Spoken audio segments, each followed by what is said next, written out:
Hello viewers, আশা করি আপনারা সবাই ভালো আছেন। টেক ওয়ার্ল্ড চ্যানেলের পক্ষ থেকে আপনাদের সবাইকে স্বাগতম। আমি আজকে দেখাবো কিভাবে আপনি আপনার ইউটিউব চ্যানেলের প্লেলিস্ট ক্রিয়েট করবেন। তার জন্য আমরা প্রথমে ইউটিউবে চলে যাব।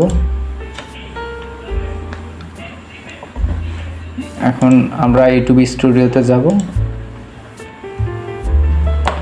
যাওয়ার পর ইউটিউব স্টুডিওতে আসছে। এখন দেখবেন যে এখানে লেখা আছে যে প্লেলিস্ট।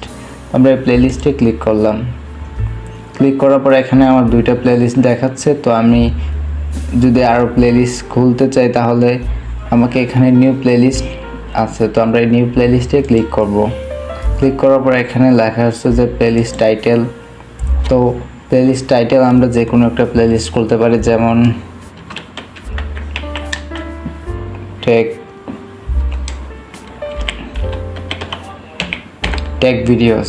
তো আমরা এই টেক ভিডিওস নাম দিলাম আমার প্লেলিস্টের। তো এখানে নিচে দেওয়া আছে যে পাবলিক, প্রাইভেট, আনলিস্টেড। তো আমরা এখানে পাবলিক প্লেলিস্ট যদি করতে চাই তাহলে পাবলিক সিলেক্ট করব, আর যদি প্রাইভেট প্লেলিস্ট করতে চাই তাহলে প্রাইভেট সিলেক্ট করব। তো আমরা প্লেলিস্টটা পাবলিক রাখলাম। তারপর আমরা এখানে ক্রিয়েটে ক্লিক করলাম। তো আমার প্লেলিস্টটা ক্রিয়েট হয়ে গেল। তো এভাবে আপনি প্লেলিস্ট ক্রিয়েট করবেন। আশা করি আপনারা সবাই বুঝতে পেরেছেন। চ্যানেলটি সাবস্ক্রাইব করে পাশে থাকবেন। ধন্যবাদ।